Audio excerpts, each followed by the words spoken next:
வணக்கம். தேன்மொழி சேலம். திருக்குறள் தினம் ஒரு அதிகாரம். அதிகாரம் 1, கடவுள் வாழ்த்து. குறள் எண் 1.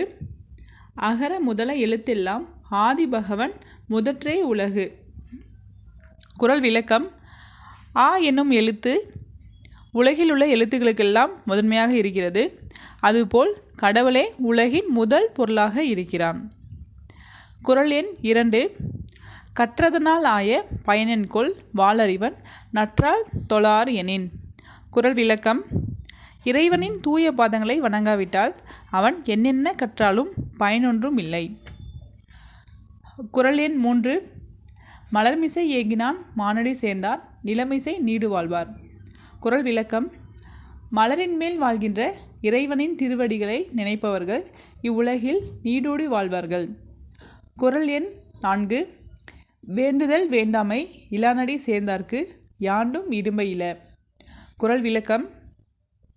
விருப்பும் வெறுப்பும் இல்லாத இறைவனின் திருவடியை சேர்ந்தவர்க்கு எந்த துன்பமும் நேராது. குறள் எண் 5. இருள் சேர் இருவினையும் சேரா இறைவன் பொருள் சேர் புகழ் புரிந்தார் மாட்டு. குறள் விளக்கம். இறைவனின் உண்மையான புகழை புரிந்து போற்றுபவர்களை துன்பத்தை தரும் தீவினையும் நல்வினையும் தொடராது. குறள் எண் 6. பொறிவாயில் ஐந்தவைத்தான் பொய்தீர் ஒழுக்க நெறி நின்றார் நீடு வாழ்வார். குறள் விளக்கம். ஐம்பொறிகளால் உண்டாகும் ஆசைகளை நீக்கி ஒழுக்கமுடன் இறைவனின் புகழை போற்றுபவர்கள் நிலை பெற்று வாழ்வார்கள். குறள் எண் 7. தனக்கு உவமை இல்லாதான் தாழ் சேர்ந்த கல்லால் மனக்கவலை மாற்றல் அரிது. குறள் விளக்கம்.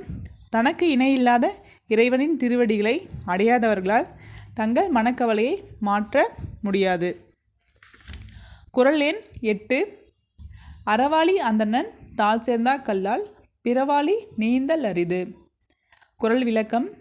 அறக்கடலாய் விளங்கும் இறைவனின் திருவடிகளை நினைக்காதவர்கள் உலகின் பிற ஆசை கடல்களை கடக்க முடியாது. குறள் எண் 9. கோளில் பொறியில் குணமிலவே என்குலத்தான் தாளை வணங்கா தலை. குறள் விளக்கம். கேட்காத காது காட்சியில்லாத கண்ணை போல 8 குணங்களை கொண்ட இறைவனின் திருவடிகளை வணங்காத தலையும் பயனற்றதே. குறள் எண் 10. பிறவிப் பெருங்கடல் நீந்துவர் நீந்தார் இறைவனடி சேராதார். குறள் விளக்கம். பிறவிப் பெருங்கடலை கடக்க வேண்டும் என்றால் இறைவன் திருவடிகளை சேர வேண்டும், இல்லையென்றால் கடக்க முடியாது. நன்றி.